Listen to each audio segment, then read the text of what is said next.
Oyentes de Radio María, un día más, con la gracia del Señor, proseguimos el comentario del Catecismo de nuestra Madre, la Iglesia. Explicamos hoy a partir del punto 2210, que corresponde a un apartado que tiene como título La familia y la sociedad, y que estamos dentro, englobados en la explicación del cuarto mandamiento: honra a tu padre y a tu madre. Este, si no me equivoco, es ya el tercer programa que dedicamos a la explicación sobre la familia y la sociedad.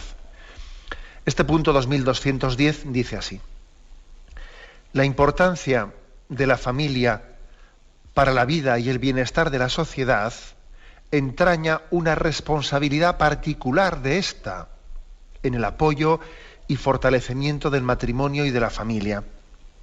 La autoridad civil ha de considerar como deber grave el reconocimiento de la auténtica naturaleza del matrimonio y de la familia, protegerla y fomentarla, asegurar la moralidad pública y favorecer la prosperidad doméstica. Es decir, es una afirmación, la de este punto 2210, bastante lógica, bastante lógica. Es decir, claro, si hemos hablado en los puntos anteriores de la gran importancia de la familia, pues para la configuración de los individuos, para su crecimiento armónico, incluso para su propia salud psicológica y espiritual, ¿no? Y física, diríamos incluso, Si la familia es tan importante para que un individuo crezca de una manera sana y equilibrada, pues entonces, lógicamente, la familia está aportando al bienestar social una ayuda de primerísima orden. Y, lógicamente, si el bienestar de la sociedad depende hasta tal medida, hasta tal punto del bienestar de la familia, entonces dice, bueno, pues lógicamente se pide a la sociedad una tutela, un reconocimiento, unas políticas familiares acordes con este bien que aporta la familia, ¿no? Unas políticas familiares que sean conscientes, que partan de un reconocimiento del bien que se deriva de la familia. Pues puede parecer esto un poco evidente, ¿no? Sí, pero es que es curioso que lo que es tan evidente, luego resulta que en la práctica no se priorice. Qué cosa más normal sería que en un programa de un partido político una prioridad principal sea la familia, ¿no? Curiosamente, cuando se hacen encuestas a los ciudadanos de cuál es para ellos la institución que más valoran, sin duda alguna, en todas las encuestas siempre se dice la familia es lo que más valoramos. Bien, pero sin embargo cogemos los programas de los partidos políticos y cuando uno ve sus programas, ¿no? Desde luego las políticas familiares son, como se dice popularmente hablando, una María, una María, o sea, ni muchísimo menos son el centro, son la clave principal de esas políticas, digamos, de esos presupuestos, ¿no? Y de esos programas. Entonces, ¿por qué hay una disociación tan grande entre lo que la sociedad valora y luego, de hecho, lo que los programas políticos fomentan? ¿Por qué hay tanta diferencia? Lanzo esto un poco para la reflexión, ¿no? Porque teóricamente los partidos políticos en un sistema democrático son representantes de la voluntad popular, ¿no? Y si resulta que en todas las encuestas decimos que lo más importante es la familia y luego resulta que en los programas de los partidos políticos que nosotros hemos elegido eso brilla por su ausencia, pues uno dice, aquí hay un problema, ¿no? Que quizás también todos tengamos una parte de culpa, ¿no? Bueno, dicho eso, continuamos, ¿no? Con este punto 2210. Dice, la autoridad civil ha de considerar como deber grave, dice, primero, el reconocimiento de la auténtica naturaleza del matrimonio y de la familia, ¿no? Madre mía, ya os dais cuenta que mentar la importancia de reconocer la auténtica naturaleza del matrimonio por parte de las autoridades, pues esto ha sido un debate de primer orden, pues en los últimos años en España, ¿no? Cuando se ha puesto en duda el concepto de matrimonio, diciendo que el matrimonio no tiene por qué ser la unión del hombre y la mujer, abierta a la transmisión de la vida, que puede haber muchos tipos de matrimonios y de familias. Entonces, dice aquí, lo primero es que la autoridad civil reconozca la auténtica naturaleza del matrimonio. ¿Cómo vas a proteger algo que ni siquiera tienes claro el concepto de qué es? Eso es imposible, claro. Si ni siquiera sé lo que es una cosa, ¿cómo la voy a proteger? Entonces, aquí hay una... Recuerdo que en un programa anterior yo hice una pequeña denuncia de ese confusionismo, ¿no? De ese confusionismo de ideas que se ha introducido para desdibujar, ¿no?, lo que es la naturaleza del matrimonio. Se utilizó en España pues un recurso dialéctico, que es un autoengaño, un engaño, pero es un recurso dialéctico, es decir, ampliación de derechos. Vamos a ampliar derechos, y nosotros no es que estemos negando al matrimonio nada, pero estamos ampliando derechos, ¿no? Entonces, pues, ¿qué dificultad hay en que los derechos que usted tiene también los comparta con otros? Oiga, pues es que si los matrimonios gay y tal, pues usted no va a dejar de tener nada porque ellos también lo tengan, lo que usted tiene, ¿no? Es la ampliación de derechos lo que proponemos. A usted no le quitamos ningún derecho. Claro, explicado así, claro, es difícil ser el malo de la película y decir, no, yo no quiero que usted tenga derechos, solo los quiero tener yo. Hombre, a ver quién es el guapo que dice, claro, te quedas tú como el malo de la película si dices tal cosa, ¿no? Parece que en ese planteamiento hay una trampa dialéctica. Hay una trampa dialéctica. Luego, ahora voy a intentar un poco rebatirla, ¿no? Pero luego también los hechos, de facto, luego después acaban demostrando que eso de la ampliación de derechos era una trampa para forzar la aceptación de una cosa, porque después viene la dictadura del relativismo, en la que primero se ha reivindicado que la tolerancia para que a mí me reconozcan, y luego al poco tiempo, a los 2 o 3 años, resulta que obligatoriamente en el sistema educativo para todo el mundo se le impone la enseñanza a los niños de una imagen del matrimonio que es contraria a la imagen, vamos, a la voluntad de los padres. O sea, ¿no decía usted que usted quería ampliar los derechos y ahora usted me quita a mí el derecho a enseñar a mi hijo el concepto que yo tengo de matrimonio? O sea que primero invocábamos la tolerancia y luego al final acabamos imponiendo la dictadura de esa tolerancia o del relativismo, ¿no?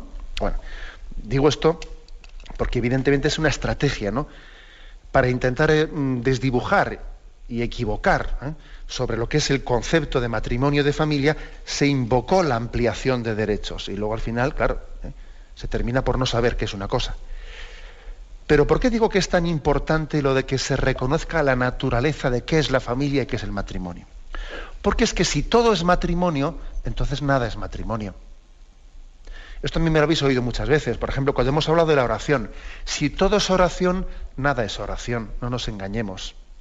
Si resulta que si no es tan importante ponerse a rezar en ratos concretos, ¿no? Lo importante es que nuestra vida sea una oración, ¿no? No es cuestión de ir a la capilla o ir a la iglesia, si lo importante es que nosotros, nuestra vida delante de Dios es una oración. Mira, no te engañes, si todo es oración, nada es oración. Y esto mismo lo podríamos decir de todas las cosas, ¿no? Si todo es medicina, entonces nada es medicina. Nosotros sabemos distinguir perfectamente lo que es un sistema médico pues legalmente reconocido y lo que es un médico con una titulación pues que está reconocida, equiparada, etcétera, de lo que es una persona, de lo que es un curandero, y a un curandero no le podemos dar el título de médico oficial porque no tiene una garantía con una universidad que avale unos estudios, etcétera. No es lo mismo ser médico que ser aficionado a curandero, no es lo mismo. Y no es lo mismo que ser abogado que ser aficionado a pleitos. Pues no. Entonces, si todo el mundo es médico, nadie es médico. Si todo el mundo es abogado, al final nadie es abogado. Entonces, sin otros conceptos, ¿no? Esto lo tenemos bien claro y nosotros exigimos que para tal cosa haya un abogado que represente. No, mire usted, pero yo quiero traer un amigo que entiende de estas cosas, no es abogado, no tiene título de abogado, pero quiero que me defienda él. Se le dice, no se le permite, tiene que ser un abogado con titulación oficial el que le defienda a usted en un juicio. No vale que sea... Bueno, si eso lo tenemos claro, que todo el mundo no es abogado, que todo el mundo no es médico, que todo el mundo... Entonces, ¿por qué nos atrevemos a desdibujar la naturaleza del matrimonio? Si todo es matrimonio, nada es matrimonio. Si cualquier unión de 2 personas, de 2 amigos, de 2 no sé qué, son matrimonio, entonces nada es matrimonio. Entonces esto de respetar la naturaleza de las cosas tiene su importancia. Claro, parece antipático decir esto. El que formula lo que yo estoy formulando parece que en su imagen ante los demás va de perdedor, va de malo. Porque parece que estás negando derechos a los demás. No, no estoy negando derechos. Estoy sencillamente afirmando que hay cosas que son esencialmente distintas y hay que tratarlas a cada una según su naturaleza, no emborronándolo todo, no desdibujando las especificidades de cada uno. Luego, fijaros la importancia que tiene esto, ¿no? Y no nos dejemos engañar fácilmente por unos sofismas, que yo creo que eso de la ampliación de derechos es un sofisma, ¿no? Cuando la ampliación de los derechos se hace a costa de cuestionar la naturaleza de las cosas. Eso es un sofisma. La ampliación de derechos no puede ser nunca hecha a costa de desdibujar la naturaleza de las cosas. Repito, que esto es básico, ¿no? Y esto en nuestra cultura, en la cultura del todo vale, es igual, ¿qué más dará? ¿No? Estamos en una cultura que yo creo que estas palabras se pronuncian con mucha frecuencia. ¿Qué más dará? Si es lo mismo. No, todo es lo mismo, todo es igual. No, todo no es igual, todo no es lo mismo. Somos poco, yo diría poco serios, ¿no? O sea, poco rigurosos a la hora de juzgar los hechos y de juzgar la naturaleza de las cosas. Por eso dice aquí, ¿no?, que la autoridad civil tiene el deber grave de reconocer la naturaleza del matrimonio y de la familia. A ver si ahora es lo que vamos a reinventar las cosas. Reinventar las cosas, ¿no? Dice más también, sigo adelante, protegerla y fomentarla, ¿no? Protegerla y fomentarla.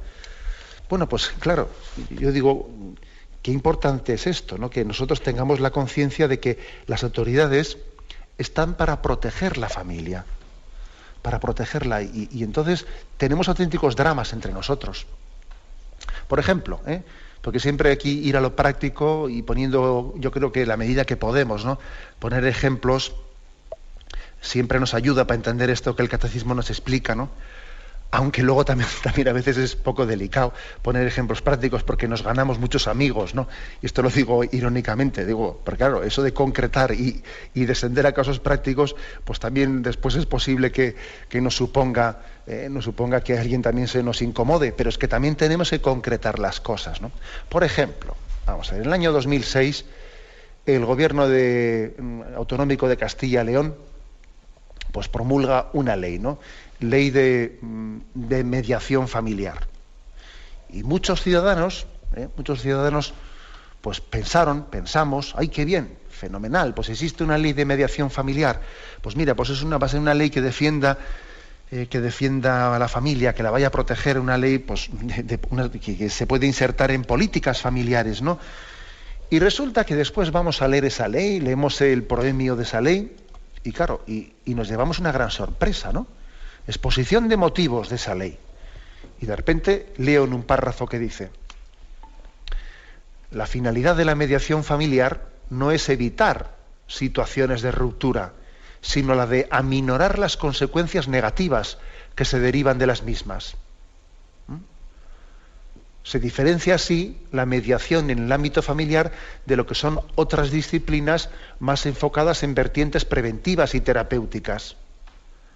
Por la ausencia de formalismo, creación de un clima de confidencialidad y búsqueda de una comunicación afectiva y empática, la mediación se presenta ante la familia como un recurso que abre nuevas vías para fomentar desde el mutuo respeto la autonomía y la libertad de las personas para decidir su futuro. O sea, fíjate tú bien, resulta que entonces se hace aquí, nuestros gobernantes, ¿no?, hacen una ley de mediación familiar que lo que dicen es: vamos a encauzar de forma óptima los conflictos familiares para que se separen y se divorcien sin echarse los trastos a la cabeza de una manera amigable.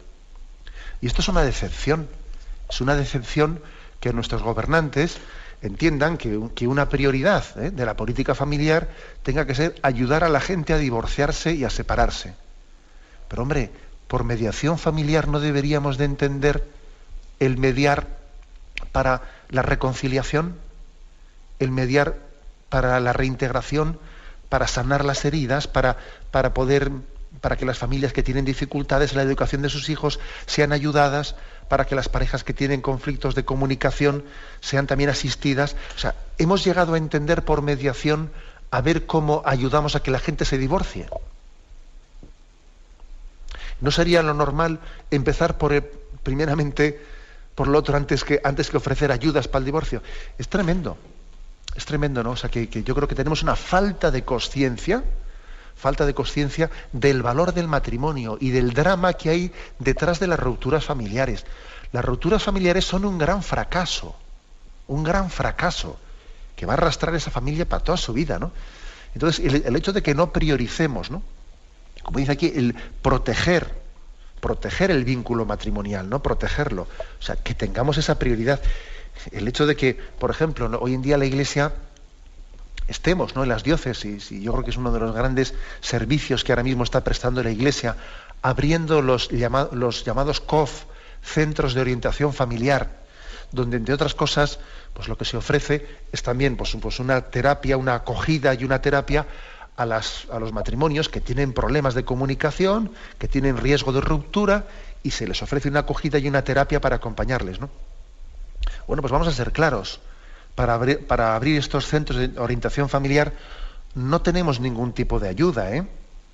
O sea, hoy en día los abre la Iglesia absolutamente en solitario, corriendo ella con sus gastos, y bueno, pues ya sabemos que la Iglesia no está nada sobrada de medios. Entonces, te llama la atención, te escandaliza que existan, ¿no?, recursos económicos y leyes explícitamente hechas para las asociaciones que ayudan a divorciarse, y sin embargo no existan esos recursos para quienes están poniendo en marcha iniciativas para intentar que los matrimonios no se rompan.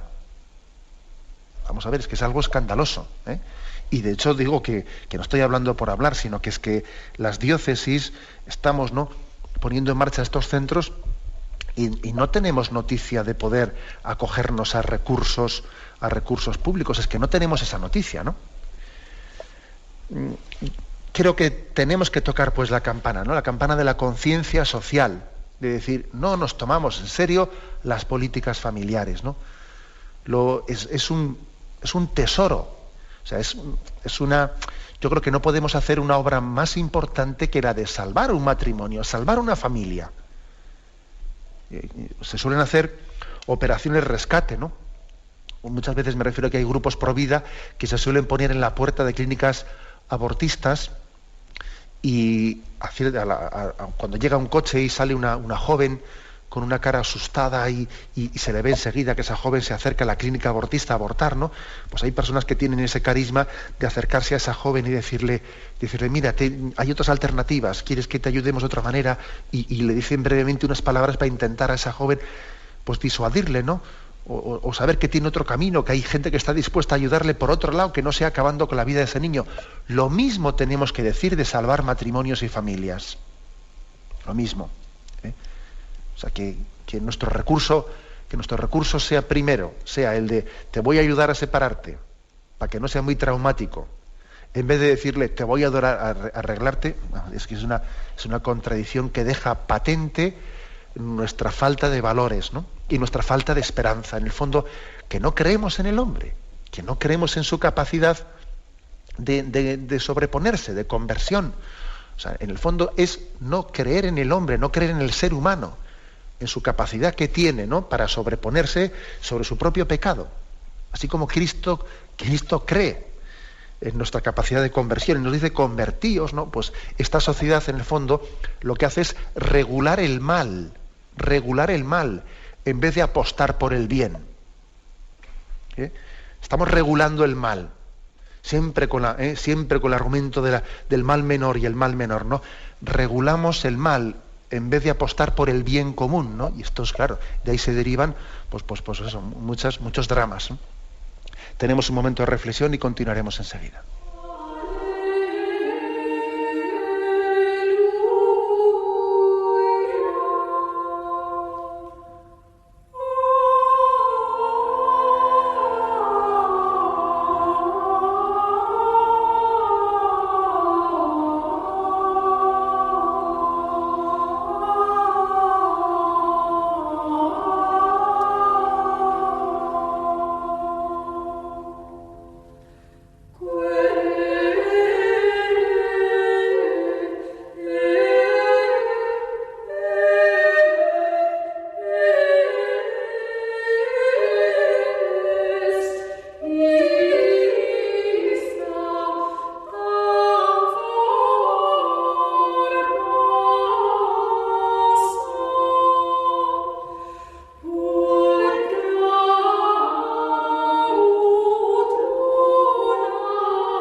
Continuamos con esta explicación del punto 2210. En este punto del Catecismo hace una llamada a la sociedad civil, a sus autoridades, a reconocer la auténtica naturaleza del matrimonio y de la familia, a proteger y a fomentar, ¿no?, el matrimonio y la familia. Y dice después, a asegurar la moralidad pública y favorecer la prosperidad doméstica. La verdad es que nuestra fe católica es atrevida, ¿eh? Es atrevida a la hora de decir cosas que sí, son de sentido común, pero es verdad que suenan, vamos, ¿no?, son contraculturales verdaderamente, ¿no? Les pedimos a las autoridades que aseguren la moralidad pública y que esto lo hagan además, pues en ayuda, en connivencia con las familias, Porque una de las cosas que más dificultan la educación de la familia, que como digo es que es la auténtica, es la célula de cuyo bienestar viene el bienestar de la sociedad, ¿no? Es verdaderamente maniqueo, perdón por la palabra, es que auténticamente es una contradicción esquizofrénica el hecho de que la familia tenga que estar luchando contra muchas costumbres sociales que las autoridades están permitiendo. Entonces tiene que estar a veces luchando para que, claro, si yo quiero educar a mis hijos de una determinada forma, pero al mismo tiempo la sociedad está introduciendo una serie de hábitos de vida, pues resulta que entonces los hábitos sociales, la inmoralidad pública es enemiga del derecho de los padres de educar a sus hijos. Porque ahora los hijos no solo viven en la familia, viven también en la calle. Entonces es injusto, es inmoral que las autoridades no se tomen en serio el colaborar con los padres en cortar en determinados hábitos sociales que son contrarios a la educación que los padres quieren introducir en sus familias. Pues, por ejemplo, ¿no? Claro, si las autoridades permiten que el ocio por las noches sea vivido de una determinada forma, que los locales de ocio, de alterne, etcétera, pues no se cierren a unas horas ni mínimamente normales, si están permitiendo una forma de vivencia del ocio, porque claro, se mueven miles de millones, ¿no? Y no tienen la autoridad suficiente para decir aquí los locales se cierran a tal hora y esto, etcétera, etcétera. Si estamos permitiendo que existan las llamadas rutas del bacalao y no sé qué, no sé cuántos, todo ello supone una permisividad por parte de unas autoridades. Eso después, ¿qué es lo que conlleva? Pues conlleva que los padres se ven desasistidos. O sea, que el padre tiene que mantener un pulso, ¿no? Un pulso, pues en la educación de sus hijos, en que siente los hábitos sociales, consentidos por las autoridades, ¿no?, o incluso incentivados por las sociedades, los siente como enemigos de la educación de sus hijos. Y entonces siente una presión social. Entonces resulta que la familia tiene que luchar ya no solo contra la tendencia carnal que tenemos todos, ¿no? No solamente con la pereza de su hijo, no solamente pues con el egoísmo de su hijo, sino que la familia tiene que luchar ya contra una especie de aliado que tiene ese egoísmo de su hijo, o esa pereza de su hijo, un aliado que tiene en las costumbres sociales que se estaban introduciendo. Y claro, y viene el chaval y dice, papá, mamá, es que todo el mundo lo hace. Claro, es que me quedo yo solo si vengo a casa a esa hora. Es que voy a ser yo el bicho raro. Claro, entonces resulta que no estamos colaborando nada con la familia. Todo lo contrario, ¿no? O sea, ciertos hábitos sociales que se están consintiendo, pues resulta que las familias se ven desasistidos en ellos, ¿no? El padre y la madre tienen que luchar ya no solo, pues contra el egoísmo de sus hijos, que todos tenemos nuestra parte de pecado, sino que ese egoísmo de sus hijos encuentra un aliado, un auténtico aliado en las costumbres sociales. Por eso se atreve a decir el Catecismo que las autoridades tienen que asegurar la moralidad pública, porque de lo contrario la inmoralidad pública salpica dentro de la familia, claro que salpica dentro de la familia y hace mucho daño. Ahora, ¿esto qué supone? Supone un concepto de que el Estado está para ayudar a las familias, no solo a individuos sueltos y concretos, no, a las familias. Esto también se traduce en muchas cosas, ¿eh? Por ejemplo, a mí siempre me ha llamado la atención que no se obre con esa especie de perspectiva de derechos de las familias y se vaya siempre al individuo, como si todo fuesen derechos individuales en vez de entender derechos de familias. Un caso concreto. Resulta que existe hoy en día toda esa posibilidad que a través de teléfonos, de ese tipo de teléfonos que son números especiales, que si, bueno, ahora mismo igual voy a meter la pata cuando digo los prefijos, pero esos prefijos que se marcan para hacer llamadas a líneas que si del tarot, a líneas que si eróticas, a líneas no sé qué, una serie de teléfonos, pues que están, hay gente que se está forrando con la inmoralidad de la gente, ¿no?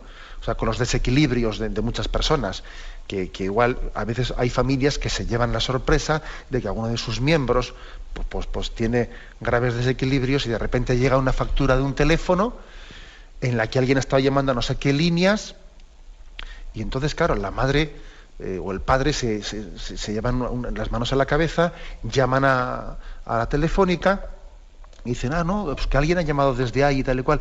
Y entonces dicen, no, pero yo no quiero desde aquí hacer ese tipo de llamadas, etcétera. Entonces, resulta que tenemos que hacer una objeción de conciencia para que no se pueden hacer esas llamadas.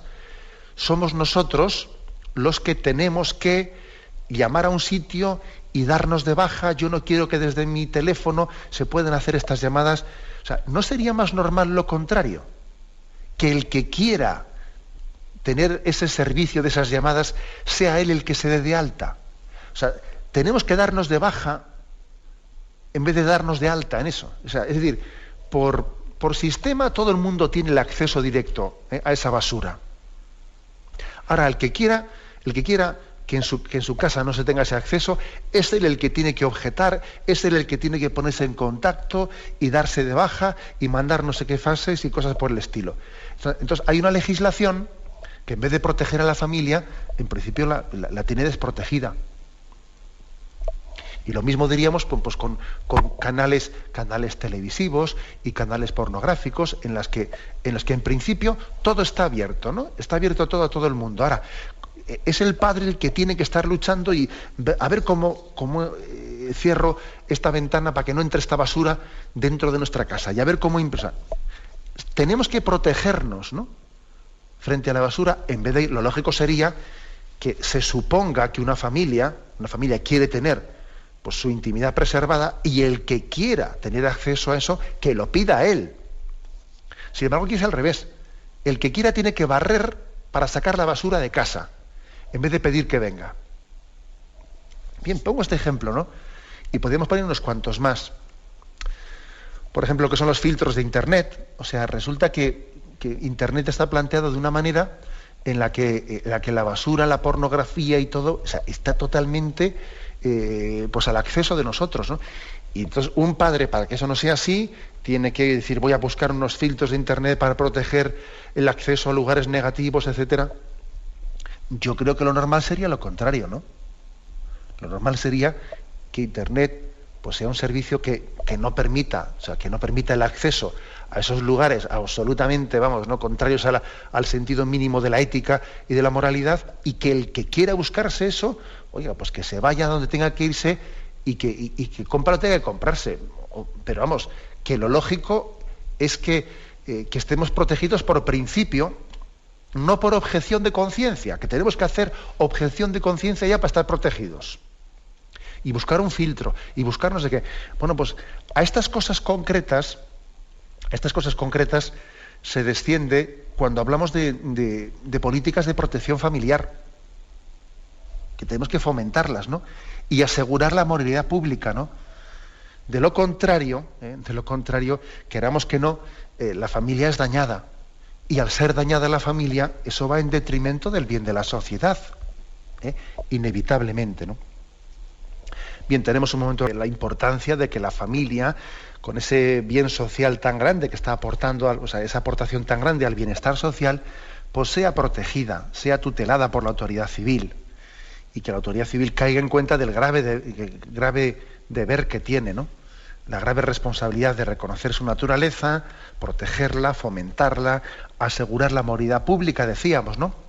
Y dice también favorecer la prosperidad doméstica. La palabra prosperidad, pues también hace referencia a lo económico, no únicamente, ¿no? Pero también hace referencia a lo económico. Y bueno, aquí también hay una referencia que es el hecho de que las políticas familiares pues den beneficios también a la familia, beneficien a la familia. Es lógico que una familia tenga pues unas desgravaciones fiscales, unas ventajas fiscales precisamente por ser familia. Y los estados que tienen políticas familiares de los que no las tienen, se nota también en gran parte en estos aspectos económicos. No únicamente, pero claro, también se nota en esto. ¿Cómo se promociona la natalidad? Pues nosotros, por ejemplo, en España, hay que decir que comparativamente con el resto de Europa, somos de los estados en los que menos ayuda se da de incentivo a la natalidad. Eso es bastante significativo. Por ejemplo, a veces yo no soy ningún especialista en estos temas, pero a mí me preocupa mucho el ver cómo algunas parejas suelen plantear el problema moral de la separación de bienes porque les conviene a efectos fiscales. Entonces te das cuenta que hay parejas que se casan, pero dicen, pero vamos a hacer la separación de bienes porque a efectos fiscales salimos mejor parados y tal y cual. Y yo pienso, y a veces te preguntan, ¿no? Esto es moral, poder hacer estas separaciones de bienes, aunque nosotros luego es únicamente a nivel legal, nosotros después lo tenemos todo en común, etcétera, ¿no? O sea, tenemos claro que todo lo mío es tuyo y todo lo tuyo es mío, pero estas divisiones de bienes las hacemos. Bueno, cuando plantean esas cosas, yo en principio digo, vamos a ver, el problema del que se parte no debiera de existir. Lo lógico sería que fiscalmente hablando, económicamente hablando, una familia salga mejor parada económicamente por tener los bienes en común que no por tenerlos separados. O sea, ya es un problema y ya partimos de que la política familiar está mal planteada cuando resulta que a alguien le sale mejor económicamente el separar los bienes. Mal asunto. Y es un error grave por parte de la administración. Lo lógico sería que se esté promocionando la unión, la comunión. No que se esté fomentando lo contrario. Se esté fomentando lo contrario.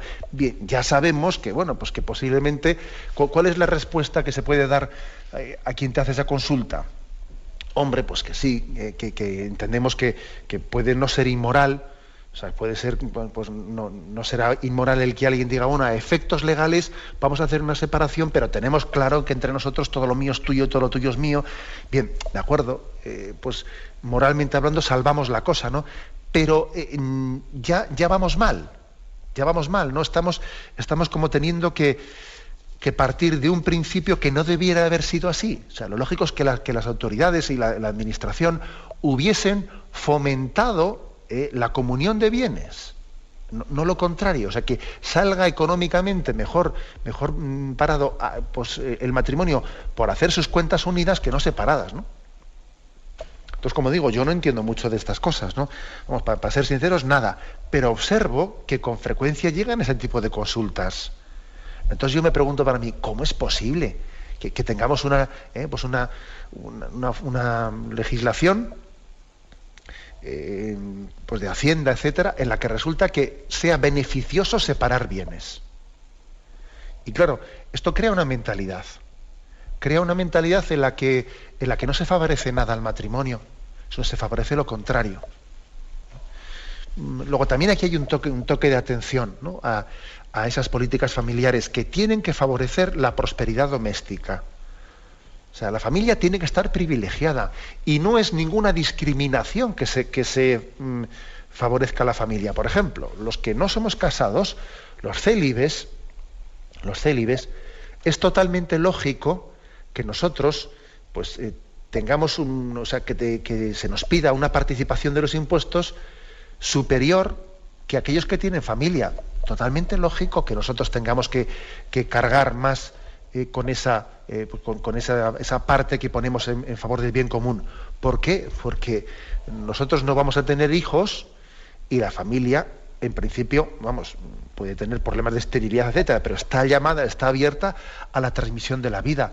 Luego, no es ninguna discriminación negativa el que nosotros carguemos con más peso en los impuestos en favor de la familia.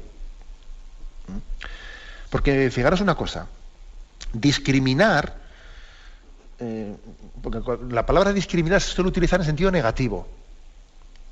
Sí, pero discriminar es distinguir, distingamos, ¿no? Distingamos las cosas.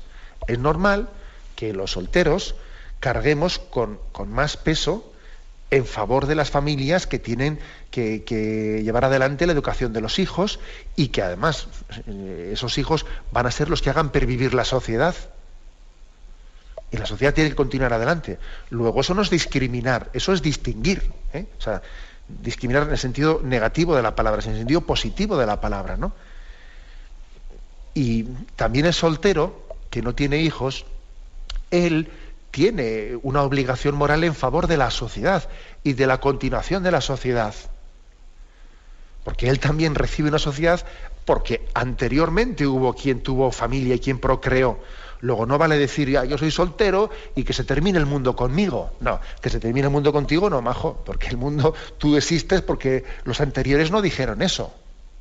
Los anteriores no dijeron eso, sino que promocionaron la familia y entendieron que era un bien social y por eso has nacido tú. Ahora no seas tú tan egoísta de decir yo no tengo por qué pagar ningún impuesto, ni a mí me tienen por qué quitar más dinero para dárselo a las familias. Eso es un principio egoísta total. Luego es normal, ¿no?, que la sociedad prime a la familia, la prime, la beneficie, porque de ella viene un bien social. Y gracias a que anteriormente ha sido, nosotros somos. De lo contrario no seríamos. ¿Es obvio lo que estoy diciendo? Sí, totalmente obvio. Ya, pero luego resulta que en la práctica, como estoy poniendo aquí ejemplos concretos hoy, ¿no?, en la práctica las cosas obvias, pues muchas veces cuestan, ¿no? Cuesta verlas realizadas y traducirlas en políticas concretas, ¿no? Como digo, uno de los males más grandes, ¿no?, de nuestra cultura es hablar siempre de derechos individuales, de yo. ¿Y los derechos de la familia qué? No existen derechos individuales sin derechos familiares. Esa fue una de las afirmaciones más importantes, ¿no?, también hechas por Juan Pablo II y por Benedicto XVI, hablando en instituciones también públicas, ¿no? Incluso también en algunos de los discursos pronunciados en la ONU. No existen derechos individuales sin los derechos familiares, porque el individuo no nace él solo por generación espontánea, nace en un entorno, nace en una familia. Esto es algo que aportamos nosotros. ¿Qué queremos decir con esto? Que tenemos que cambiar el sistema democrático, que en vez de votar un individuo, un voto, la familia también debería de tener, aparte del voto del individuo, debería de tener también un voto privilegiado. Pues no sería ninguna herejía, ¿eh? O sea, no sería ninguna herejía que el sistema democrático tuviese derecho a voto no solo el individuo en sí mismo, sino también la familia como familia. No sería ninguna barbaridad. Pero bueno, tampoco estoy diciendo con esto de que la única manera de llevar a cabo los derechos de la familia sea con las votaciones, sino con la conciencia que tengan la clase política de que el individuo, sus derechos no son individualistas, sino que tienen sentido en la medida en que la salud de la familia en la cual está insertada pues le permite disfrutar del derecho individual. A mí un individuo al que dice, tú tienes derecho a la libertad, y dice, ¿pero qué derecho a la libertad si mi familia está rota? ¿Usted es tonto o qué? ¿Para qué está usted diciendo, yo soy libre, usted tiene derecho a la seguridad, a la solidaridad, pero si mi familia está rota? Esos derechos no me sirven de nada. Son derechos teóricos, ¿sabe usted? Los derechos individuales, si uno no los vive en una familia estable, son papel mojado. Son papel mojado. Esto es, ¿no?, lo que en este punto 2210 se está enfatizando. Lo dejamos aquí. Mañana continuaremos, Dios mediante. Y ahora damos paso a la intervención de los oyentes podéis llamar para formular vuestras preguntas al teléfono 917 107 700. 917 107 700.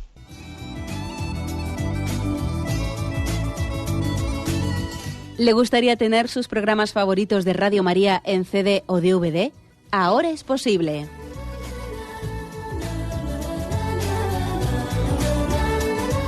Le sugerimos que primero se informe en qué formato de audio lo puede escuchar en su equipo, DVD o CD, teniendo en cuenta que no todos los lectores de CD pueden reproducir el formato digital MP3 en el que enviamos nuestros programas. Y luego, si quiere en su casa esos programas que tanto le gustan, solo tiene que escribir una carta a Radio María, Paseo Lanceros 2, primera planta, 28024, Madrid, indicando si lo quiere en CD o DVD y cuántos programas. También le rogamos que escriba su nombre, dirección y no se olvide de facilitarnos un teléfono de contacto para cualquier duda que nos surja.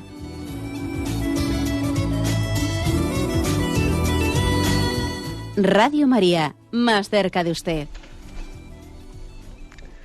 Sí, buenos días, ¿con quién hablamos? Sí, habla con Pedro San José. Buenos días. Adelante, Pedro. Mire, yo quería hacerle una aclaración, y es que hoy en día la situación fiscal es lo mismo que sea separación de bienes que bienes gananciales.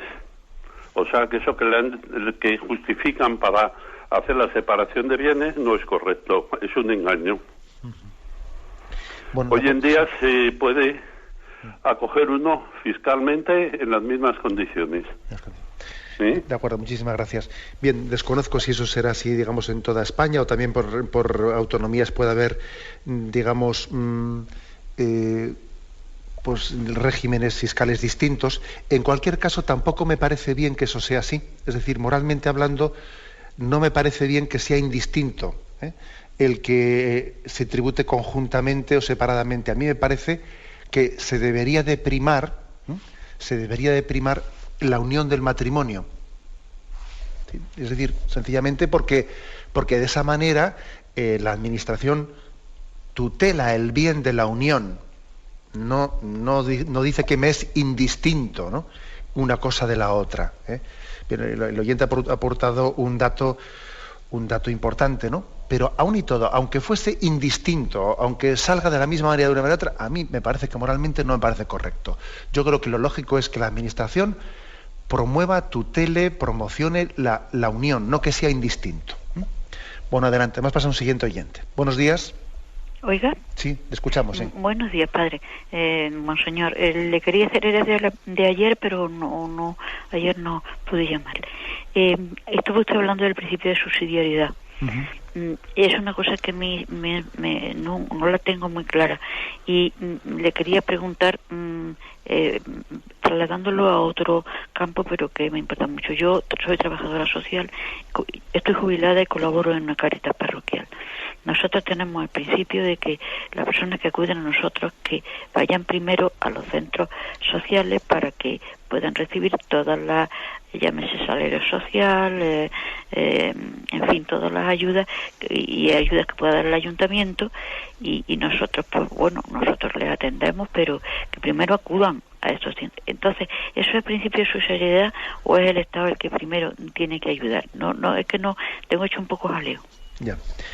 Bien, de acuerdo, le entiendo un poco pues esa pequeña duda que le haya podido quedar al principio, pero a mí me parece que es normal que Cáritas, cuando va a atender a una persona, lo primero también es que vea si esa persona tiene algún tipo de derecho social al que debe de recurrir antes de acudir a Cáritas. Eso me parece que es lógico, ¿no? Si desde el punto de vista de justicia, de derechos del sistema social público tiene derecho a algo, es lógico que se agarre antes a eso que a lo que desde el punto de vista de caridad pueda recibir. Es lo lógico. Luego yo no mezclaría lo que yo expliqué del principio de subsidiariedad con esto otro. Es normal que Cáritas diga, no es correcto pues recibir, que nosotros gastemos nuestros recursos de caridad pues con personas que tenían también derechos legales a poder recibir desde las instituciones algún tipo de beneficio. Yo no mezclaría esto con el principio de subsidiariedad, ¿no? Adelante, hemos pasado a un siguiente oyente. Buenos días. Sí, hola, buenos días. Sí, buenos días. Hola. Bueno, pues mire, primeramente muchas gracias porque da unas explicaciones que a mí desde luego me llenan mucho por las mañanas. Bueno, yo primeramente quería decir que yo me estoy en proceso ahora mismo de una adopción, que voy a ir ya mismo, ¿no?, a un país.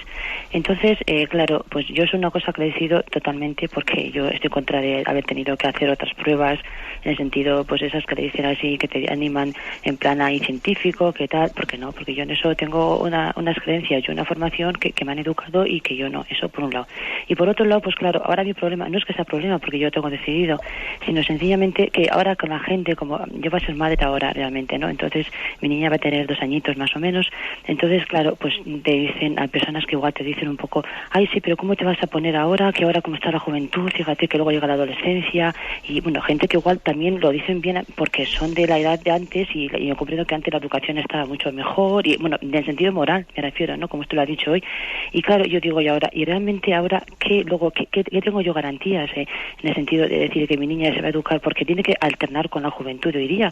Entonces yo la voy a educar en unos principios morales como me han educado, ¿no?, en una familia cristiana, católica y practicante. Y entonces eso es lo que yo pregunto. ¿Y qué será de nosotros? Porque si hay personas porque yo conozco personas que somos así, ¿qué pasará luego con esta juventud que queremos educarla en los principios morales de toda la vida? Muchas gracias, padre. Gracias.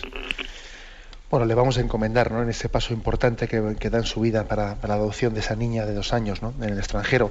Lo primero también es, antes de contestar directamente a esa pregunta, recoger el testimonio de la oyente, que yo creo que también aquí nos alimentamos de testimonios mutuos, recoger su testimonio de cómo ella entiende que si ha tenido, pues en su matrimonio, pues problemas de fertilidad, pues en vez de huir hacia adelante, como muchas veces es el someterse a fecundaciones in vitro, etcétera, que de alguna manera es el decir, vamos a tener la vida por métodos y por cauces no morales, no inmorales, porque no deja de ser la fabricación artificial de la vida al margen del acto del amor en el que Dios ha querido, ¿no?, que el hombre sea concebido en un acto de amor, pues no deja de ser contradictorio. Es decir, Dios ha querido que el hombre sea concebido en un acto de amor.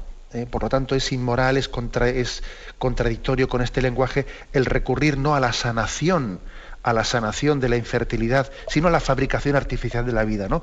Creo que hay que denunciar, ¿no?, el hecho de que hoy en día exista un tipo de medicina que yo creo que no es terapéutica, que en vez de sanar la infertilidad esté fabricando artificialmente la vida. Los cristianos entendemos que eso es contrario, ¿no?, a un sentido de ética y de dignidad del ser humano. Y sin embargo, pues el oyente dice, bueno, pues si el Señor ha permitido que nosotros seamos infértiles, será también porque quiere de nosotros, ¿no?, que nosotros podamos ser un instrumento suyo para que algún niño pueda tener padre y madre, a un niño que ha nacido en un lugar en el que la naturaleza le ha negado el padre y la madre, pues puede servirse de nosotros como instrumento de Dios para darle, ¿no?, esa figura del padre y la madre a la que el niño tiene derecho. Eso, en primer lugar, subrayar este testimonio. Y ahora dice el oyente, bueno, pues que vive esta especie de debate, ¿no? ¿Cómo te atreves hoy en día, ¿no?, a meterte en un lío como ese? Pero fíjate, si te vas a complicar la vida, con lo complicado que es hoy en día educar los hijos, ¿no? A veces se argumenta hoy en día para no tener hijos, o no adoptarlos, que es lo mismo, se argumenta un supuesto sentido de responsabilidad, que yo tengo que ser muy responsable, y tal y como están las cosas, lo mejor es no tener hijos para que después no tengamos problemas con ellos. Eso es una cobardía disfrazada de responsabilidad. Es un egoísmo disfrazado de responsabilidad. A veces los pecados se suelen pretender disfrazar de virtud, ¿no? Nosotros tenemos que luchar por el bien, no intentar evitar el mal. El hombre está llamado a procurar el bien, no a intentar evitar el mal. Si es por intentar evitar el mal, claro, así no nacemos y no tenemos males, ya, pero no buscamos los bienes. El hombre ha sido creado para el bien, no para evitar el mal, que es distinto. Lo nuestro no es un no al mal, sino que es un sí al bien, un sí a la vida, un sí al amor, ¿no? Porque creemos en el amor y en la vida nos arriesgamos. porque tenemos esperanza, de lo contrario no hubiésemos nacido. Adelante, damos paso a una siguiente llamada. Buenos días. Sí, buenos días. Buenos días. Mire, mi nombre es José Luis Antolín, de Madrid. Adelante, José Luis. Y en relación, bueno, yo soy padre de familia numerosa y militante de un instituto pontificio, ¿no? Entonces, oyendo lo que usted ha comentado al final en relación al tratamiento económico, quiero, en primer lugar, antes de nada, dar gracias a Dios, a través de su Santísima Madre, por los dones tan enormes que nos da a través de esta radio, ¿no? En segundo lugar, que es un hecho totalmente constatable que el tratamiento económico, social, que da el Estado español y que viene dando cualquiera que sea el partido político, no es acorde con las necesidades de las familias entendidas en el sentido de derecho natural, como bien usted ha expuesto, ¿verdad? Ahora bien, para poder defender mejor nuestra óptica totalmente legítima, hay dos cuestiones, a mi humilde entender.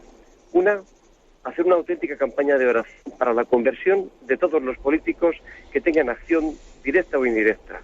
Y en segundo lugar, que cuando participemos en foros lo hagamos con una visión muy técnica. ¿Por qué? Pues porque realmente el tratamiento económico y fiscal que tiene la Iglesia, reconocido en el acuerdo del 79, no es el que se merece por el servicio de interés público que presta. Pero hay algún grupo parlamentario que se lo quiere cepillar, ¿verdad? Porque realmente ayuda en el impuesto de contribución, en el IBI, como se llama ahora, o en el impuesto de la renta, ¿no? Entonces, eso es una cuestión que deberíamos tener en cuenta. Es decir, cuando abordemos estos temas, o el tema del régimen económico matrimonial, intentar ser muy técnicos para poder fundamentar sustantivamente el bien moral que queremos defender. La separación de bienes a veces es una imposición, bueno, viene del derecho histórico español, en Cataluña y en Baleares, por ejemplo, ¿no? Y efectivamente, en el impuesto de la renta de las personas físicas, pues por ejemplo hay un tratamiento, y en la contribución, bastante beneficioso para la Iglesia Católica, lo cual no significa que sea el tratamiento justo, ¿eh? Es un tratamiento, yo creo, muy deficiente para el servicio de interés público que presta. Entonces, yo diría esto, campaña de oración, digo con toda mi sencillez, ¿verdad?, y con todo el nerviosismo que tengo por participar, una campaña auténtica de oración para la conversión de los políticos españoles de cualquier signo, ¿verdad? Y en segundo lugar, una, digamos, preparación técnica muy perfecta para poder defender estos principios. Y perdone por la extensión, ¿eh? Muchísimas gracias por su aportación, y además es cierto, yo reconozco que he comentado en el programa que no soy en absoluto especialista en estos temas económicos, fiscales, etcétera, y entiendo que una de las labores, ¿no?, más importantes que pueden hacer hoy en día los seglares, las familias, es también, decía el oyente que él formaba parte de un instituto pontificio de promoción de la familia. Existen en España asociaciones familiares, ¿no?, desde, bueno, pues no quiero decir nombres porque hay muchísimas, ¿no?, pero que llevan adelante pues esta reivindicación, ¿no?, de los derechos de la familia, y que denuncian también las políticas, la falta de política familiar de nuestros gobiernos, de todo tipo de signo, como ha dicho aquí el oyente, porque también otra cosa escandalosa es que, por desgracia, cuando hay un cambio de gobierno, aquí pues se nota muy poco el cambio de política familiar, se nota muy poco, ¿eh? Y entonces, a veces hacemos oposiciones que son más teóricas que prácticas, porque luego en la práctica las cosas cambian muy poco cuando cambia el gobierno. Luego, sí es verdad lo que dice el oyente, de que tenemos que, por una parte, creer en unos principios morales, predicarlos, orar firmemente para que nuestra sociedad los entienda, pero también ser muy precisos, y por eso creo que pues algunas asociaciones, como esta en la que puede pertenecer el oyente que ha llamado, etcétera, deben, ¿no?, de hacerse presente en el debate social, y dar muchos datos, porque si no parece que estamos defendiendo privilegios. No estamos defendiendo privilegios, estamos reivindicando derechos naturales de la familia, ¿eh? Hay mucha gente que se piensa que la Iglesia pues tiene no sé qué privilegios, y que no, estamos defendiendo el bien de la sociedad cuando decimos que tiene que haber políticas familiares, ¿eh? Bien, me despido con la bendición de Dios Todopoderoso, Padre, Hijo y Espíritu Santo, descienda sobre vosotros. Alabado sea Jesús.